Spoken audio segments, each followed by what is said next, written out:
আসসালামু আলাইকুম দর্শক।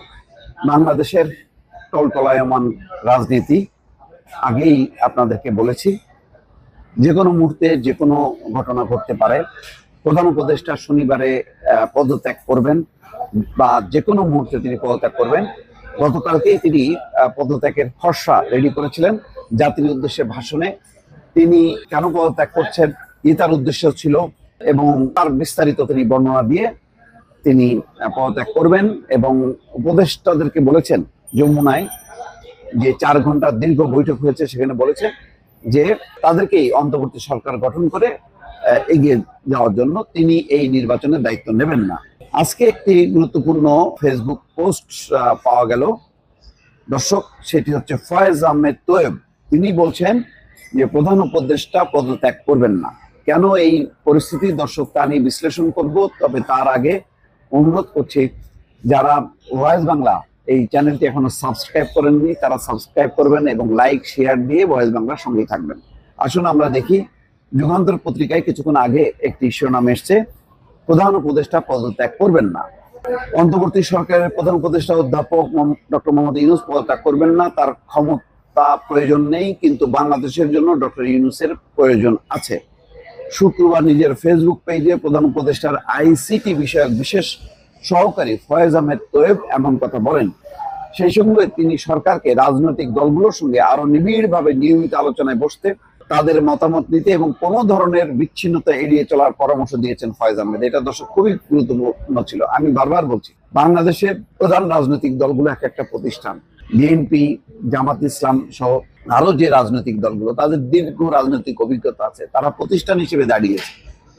এখন একটা মবের মধ্য দিয়ে একটা রাজনৈতিক দলের সৃষ্টি, নতুন রাজনৈতিক দল, তাদের ম্যাচুরিটি কি, এটার উপর নির্ভর করে যদি ডক্টর ইউনূস চলতে চান, সেটা যে বড় ধরনের ভুল আজকে প্রমাণিত হচ্ছে। অন্তত ইশরাক ইস্যুতে সরকার যেভাবে ভুল সিদ্ধান্ত নিল এবং 7 দিন 8 দিন 9 দিন পর্যন্ত রাজধানী অচল অবস্থার মধ্যে পড়লো, এর থেকে বোঝা যায় যে তাদের ম্যাচুরিটির যথেষ্ট অভাব আছে। আলাপ আলোচনা দরকার এবং যে কোনো ইস্যুতে ঘন ঘন বিএনপি, জামাত তাদের মতামত নিয়ে সরকার পরিচালনা করা উচিত।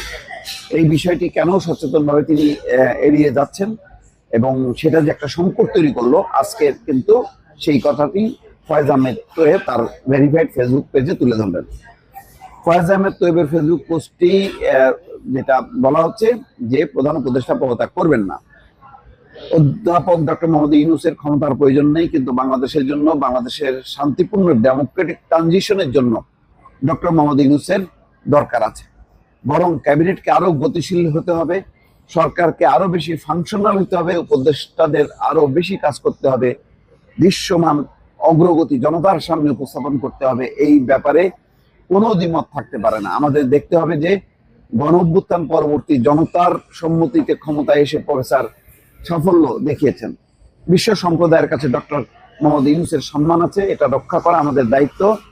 আমি মনে করি সরকারকে এখন থেকে রাজনৈতিক দলগুলোর সঙ্গে আরো নিয়মিতভাবে, নিবিড়ভাবে আলোচনায় বসতে হবে, নিয়মিত বসে এবং বিভিন্ন বিষয়ে তাদের মতামত চাইতে হবে। কোনো ধরনের বিচ্ছিন্নতা কাম্য নয়। দিনের পর দিন, সপ্তাহের পর সপ্তাহ যায়, মাসের পর মাস যায়, ডক্টর মোহাম্মদ ইউনূস কিন্তু তাদের সঙ্গে বৈঠক করেন না। কিন্তু যে কোনো মুহূর্তে এনসিপির নেতারা যে হাজির হন, তাদের সঙ্গে পরামর্শ করেন, এটি খুবই রাজনৈতিকভাবে দৃষ্টিকটু। পাশাপাশি সেনাবাহিনী ও রাজনীতিতে নাক গলাতে পারবে না। আজকের দুনিয়ায় কোনো সভ্য দেশের সেনাবাহিনী রাজনীতি করে না। তাই ডিসেম্বরের মধ্যে নির্বাচনের বক্তব্যে সেনাপ্রধান জুরিডিকশনের কারেক্টনেস রক্ষা করতে পারেননি। তবে সেনাবাহিনীকে প্রাপ্য সম্মান দেখাতে হবে, আস্থায় রাখতে হবে। সেনাবাহিনী প্রশ্নে হুট করে কিছু করা যাবে না, হঠকারী কিছু করা যাবে না। তেমনি ইনক্লুসিভনেসের নাম করে আওয়ামী লীগের পুনর্বাসনও চাওয়া যাবে না। বাংলাদেশ সেনাবাহিনী আমাদের গর্ব এবং আস্থার জায়গা, সেটাকে ভঙ্গ করবে না। কিন্তু সংকটময় পরিস্থিতিতে সেনাবাহিনী একটা প্রতিষ্ঠান এবং তার অংশগ্রহণেই কিন্তু বাংলাদেশের পট পরিবর্তন হয়েছে। ফলে সেনাবাহিনী কিছুই বলতে পারবে না, সেনাবাহিনী বলবে না। যদি সেনাবাহিনীর সাথে সমন্বয় করে দেশটা চলে, ডক্টর মোহাম্মদ ইউনূস যদি তার প্রতিফলন ঘটান, তাহলে তো বলার প্রয়োজন নেই। কিন্তু যখনই নাকি আস্থায় চির ধরবে, তখনই কিন্তু যার যার মতন করে সে অবস্থান নেবে। কেননা এটা হচ্ছে একটা ইন্টারিম গভর্নমেন্ট, যার প্রধান লক্ষ্য হচ্ছে একটা নির্বাচন অনুষ্ঠান করা। সকল প্রস্তুতি শেষ করে নির্বাচন এপ্রিল মের মধ্যে অনুষ্ঠিত হবে বলেই আশা করি। এপ্রিল মে কেন, কেন জানুয়ারি ফেব্রুয়ারি না, বা জানুয়ারির মধ্যে না, যেখানে বিএনপি জামাত বলছে সেটা না কেন, এটার কোনো ব্যাখ্যা নেই। এই সময় সকল যৌক্তিক সংস্কার সম্পন্ন করতে হবে জুলাই সনদ। জুলাই আগস্ট 25-এ আমরা জাতীয়ভাবে 2 মাস জুলাই গণঅভ্যুত্থানের 1 বছর পূর্তি উদযাপন করব ইনশাল্লাহ, এবং আগস্টের মধ্যেই স্বৈরাচারী খুনি হাসিনার বিচারের প্রথম রায়টি আলোর মুখ দেখতে পাবে বলেও আশা করি ইনশাল্লাহ। আমরা হারবো না, আমাদের হারানো যাবে না। ইনকলাব জিন্দাবাদ, প্রফেসর ইউনূস জিন্দাবাদ, বাংলাদেশ জিন্দাবাদ। কেন ইনকলাব জিন্দাবাদ এই স্লোগানটা সরকারের মুখপাত্র হিসেবে এটি সমীচীন কিনা এটাও নিশ্চয়ই আলোচনার অপেক্ষা রাখে।